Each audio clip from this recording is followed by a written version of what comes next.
Sure. So first up today is going to be Dave Dubois, who is our colleague at New Mexico State University. He sort of holds down the fort in southern New Mexico for CLIMAS. He's the state climatologist over there, and also a professor in environmental sciences. And he's going to be talking about work that is a couple different things that have been ongoing and he's expanding this round of funding. And I should say this funding starts now and goes, in theory, should go for the next 5 years, as long as there's budget for it. Next up, we're going to have Vlad Keith, who's currently a lecturer in the, actually, you're not. Where are you, Vlad? Did you get a new appointment? Assistant professor. So Vlad is now assistant professor in the College of Architecture, Planning, and Landscape Architecture. And Vlad's going to be talking about some urban heat island work that he and colleagues are working on, including Ben, I think, is part of your project. Ben's number. Allison Neto, who is here in the Institute of the Environment. She's a research research scientist, and also affiliated with the School of Natural Resources and the Environment.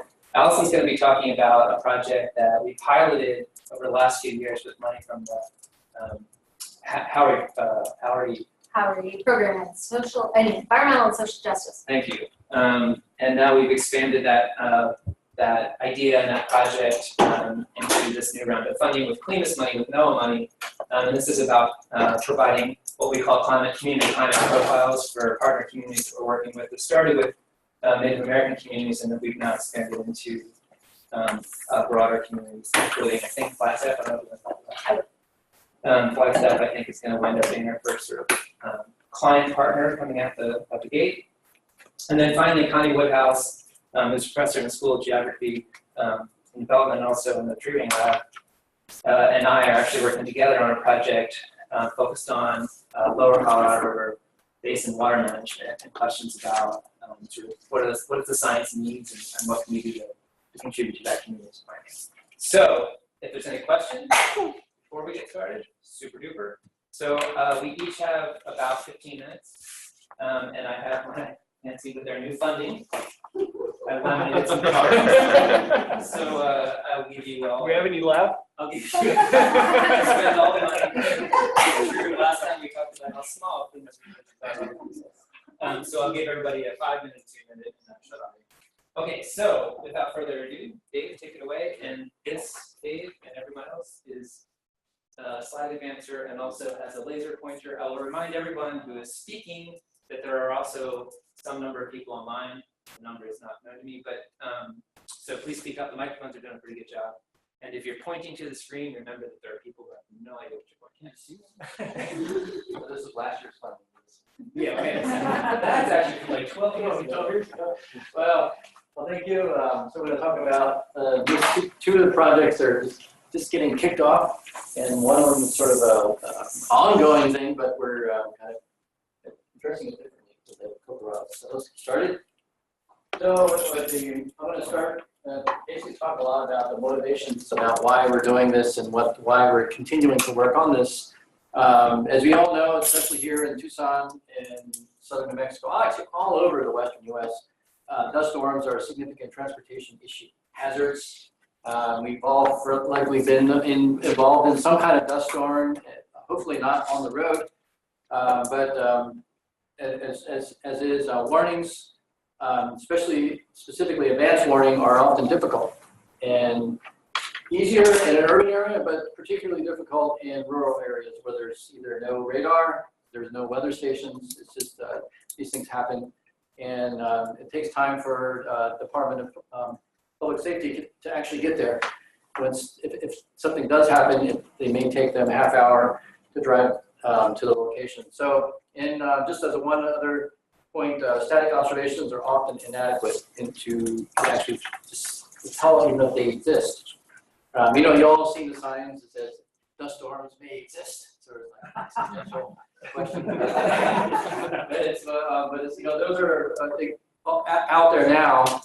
So one of the things that we came up with is working with the New Mexico Department of Transportation, getting kicked off. We had a workshop in 2016. And we had actually an excellent turnout. We had a whole room of people who were interested in dust. And we were just so tickled because everybody was engaged. And we invited a few folks from Arizona to come in and give their experiences in the issue and kind of getting started off. it was a little bit, it was a good welcome, but it was slow getting everything started. And a lot of things, it will need to get started because of funding. You know, you can always get a lot of enthusiasm, but then, so how are we going to do this? So it's been taking about a year, almost 2 years now, to actually get some funding to start on some things. And that's kind of what I'm going to talk about. So there's more of the motivations. These are some pictures from the cams from the police officers coming to these events, seeing that there are issues with trucks are one of the issues that we've been wanting to address. And it's mainly from the DOT. We've been talking together and say, how can we help you as you know, assisting in climate issues, and how do we apply what we know in climate to help, maybe not prevent them, but maybe give a warning, and maybe some. So how do we get people to follow the instructions that we come up with? So we're going to focus in on the trucking industry, because it's obvious, because they're usually involved in a lot of the accidents. They're big trucks. They take a lot longer to stop, and they've been involved in a lot of the accidents. And just an example of, we've all seen these. I've got on that one location where we're getting things kicked off, we've got time-lapse cameras. So we've got like hundreds of hours of videos of dust storms, everything from those to the ones that you guys see here. If you're driving out and see these kind of booths. So what do you do when you come across this? So we're using this as sort of educational material. We've got lots of material now, and these are from static cameras. So how can we educate the public on what should they do? Because we can put all kinds of signs on there. So what needs to be done? So first we want to do is, we're addressing the trucking industry. We want to first we want to engage them and work with them to find out where do they get their weather information. So if we wanted to work with the National Weather Service, so how can they get the information if they post they're working on a convective dust warning. They already have the dust storm warnings, but how much delay, and then where do they get their information? Those are the questions. I don't really know. I know there's been some surveys done on like where they get their basic information, but specifically for these. So working with the Weather Service and both Arizona and New Mexico DOT would be very interesting to see to poll these guys. So, and just kind of not only seeing where they get the information, but what do they actually are seeing when they drive through these. And I've been looking through many hours of YouTube videos, which are out there, of the dash cams, seeing what are they actually seeing when they're driving through these dust storms, and can they see the cars? And this is actually a police car. This is kind of, you can only see a truck driver. A semi-truck length, that's how far you can see. And especially if you're going 70 miles an hour, you only have, literally fractions of a second to know that there's something in front of you. So one of the things we're partnering with, at least getting started with NMDOT, is the education part. And they're already got money from the federal highways to actually address this. And so our part of that is going to be giving them the physical part. That what is out there? How do we advise them of what's going on in terms of the dust storms, and what can we provide that information in a very relevant way, not to provide too much information or not enough. So that's kind of where we're starting with the driver education materials and working with them to kind of come up with some creative ways to get the information out there. And so that's just getting started, and hopefully we're going to be helping them through that. Just as another sounding board, adding climate into that. That maybe there's transition from a frontal synoptic scale warnings versus the convective scale warnings. How can we tailor those two? Because those are major types of meteorological events, and they may have different warnings associated with this. And also, they're also addressing. We had a lot of questions with when we talk to both Arizona and New Mexico. Is there's a lot of people who they call Disneyland drivers. They're basically just passing through. They're from back east, and they're just driving through, and they're not really aware of the phenomena or the hazards that could be lying in front of them. So how do we address that? And so that's one of the research questions, and it's mostly a social science question, and how do we make them familiar? You know, you can always put signs out, but that's not working. You know, the signs have been out there for decades, probably even longer. I actually, as a side note, I've been looking at the Arizona dust meetings, and there's like actually an archive I've seen. There's from the 60s and 70s, and there's the same topics on the agenda that they had then as they have in 2016, 17 ones I've been to. So it's an ongoing thing, and we need to come up with some revisiting things to see what works and what doesn't. So that's kind of my flavoring on that project, and we're also getting funded by, we're leveraging CLIMAS money on top of another project that we're actually getting funded by the Mexico Department of Transportation to do a mitigation study. And I'm not doing the mitigation study. I'm leaving that to somebody who actually knows something about soils and plants and things. But we're kind of helping them see the performance. Is there any changes in the dust visibility over the next? It's a 4-year project, so we're trying to see what. And then also we're putting some more similar to what's going on over by Picacho Peak. I think they're doing a big dust monitoring thing.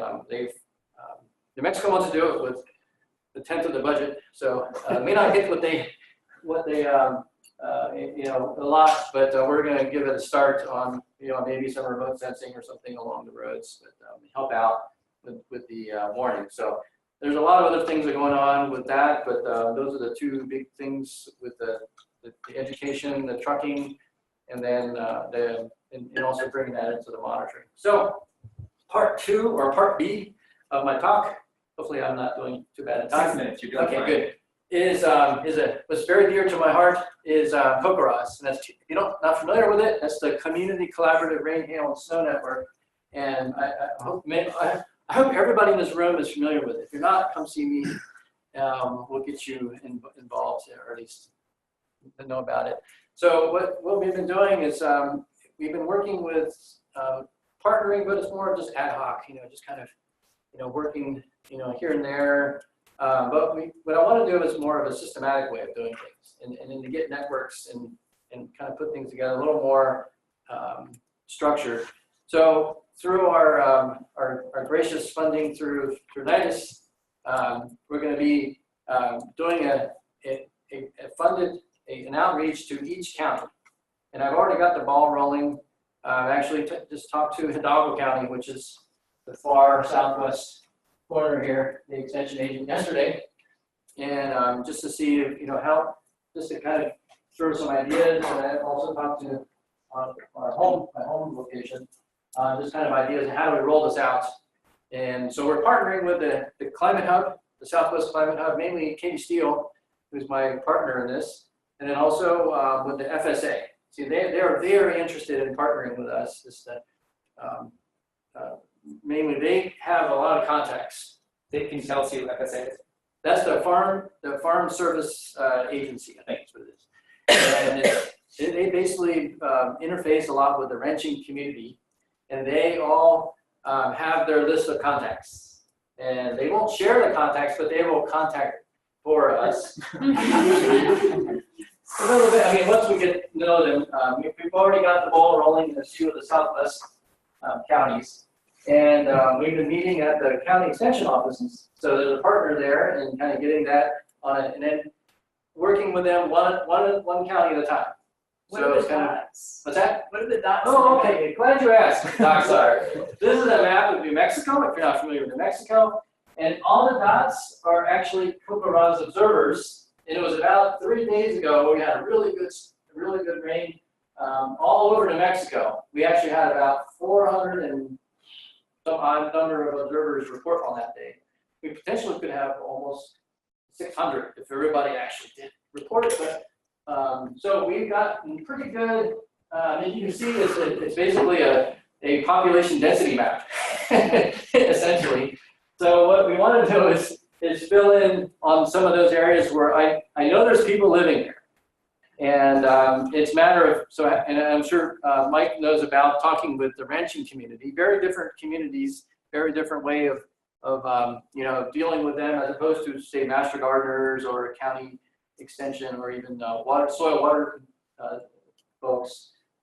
You know, some of these counties were in the east and the northeast are ones we're probably focus a lot on, and then also, of course, the far west. So everything but the middle, Rio Grande, I actually will really work on Sierra County as well.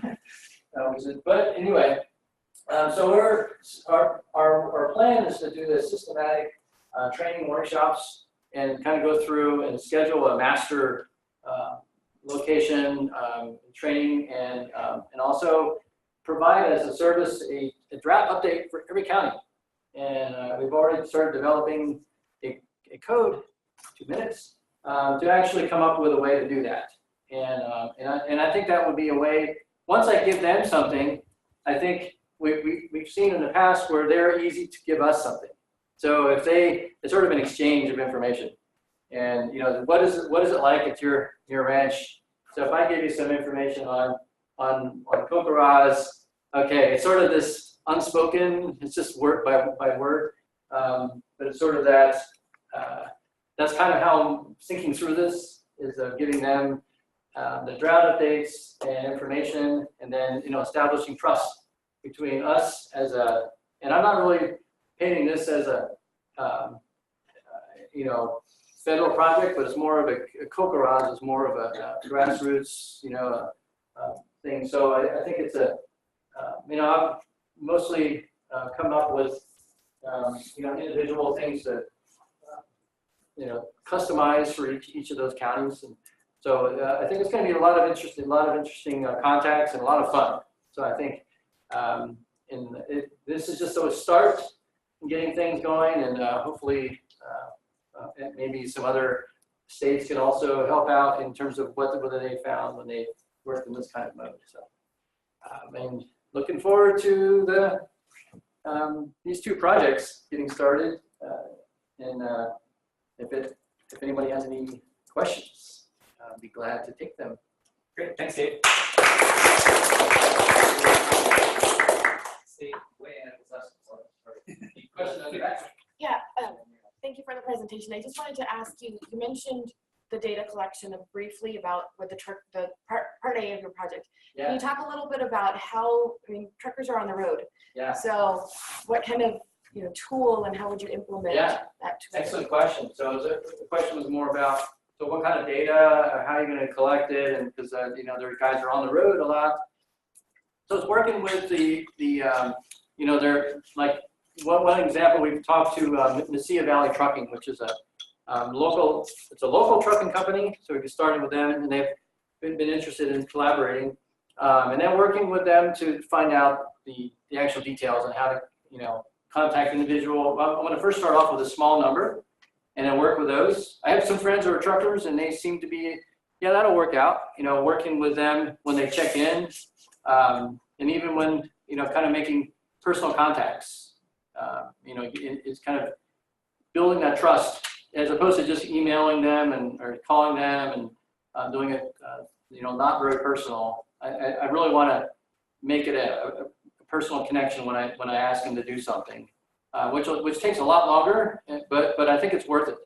I get a sense of connection and make it worthwhile for them. It's like, say, if I wanted to have a dash cam or have them write log notes on what they see, that's a significant amount of work for them, and they may not want to do that, but that's kind of the buy-off I'm trying to get. It's like, this is why I need this, and this is, you know, and it's not going to be like make a big effort, but it's more of, okay, we're going to do some focus times when we're going to do this. So it's not like we're going to ask them to do it for the whole year. It's more of like, okay, during this time of year, and the folks that drive from, say, Las Cruces to Tucson or Phoenix or Los Angeles, is when you go through here, you know, write down your notes at the end of the day or something. So those are the kind of things we're looking for, in addition to some automated things, which we're trying to tool around with, see what goes and what are we allowed to have. So that's the big question. So we work with aircraft people too, and it was like all these ideas, but then what is allowed by the regulations? So, and next question. So I have two, if I have time, but the first one is, I imagine that this kind of research would be helpful to the people who are trying to come up with, robo trucks or whatever you call them, the trucks that are going to be coming out in the next decade or so that without drivers. So have you contacted or have you worked with anybody like Tesla or somebody for funding for figuring out sensors for that? Because I would think that they'd be interested in learning how to make their Yeah, exactly. That's a great question, and it's about the driverless trucks. The ones that are driving by automation. And I've been in contact with this. We had one of the big data consortium, and one of the guys works for one of the big data companies. Was working on getting the vehicle information, which you can tie if you can tie into the cars, new cars, you can get all this stuff on your cars and when you brake and how hard and accelerations and even cameras. You can actually turn cameras on and download those. So that's kind of one of the things it's on my list to think about. I haven't really thought of the in this project yet about that, but I think it's definitely worthwhile once we get started on the main, is to think about the driver, not only the trucks but the cars too. What do they see? Yeah.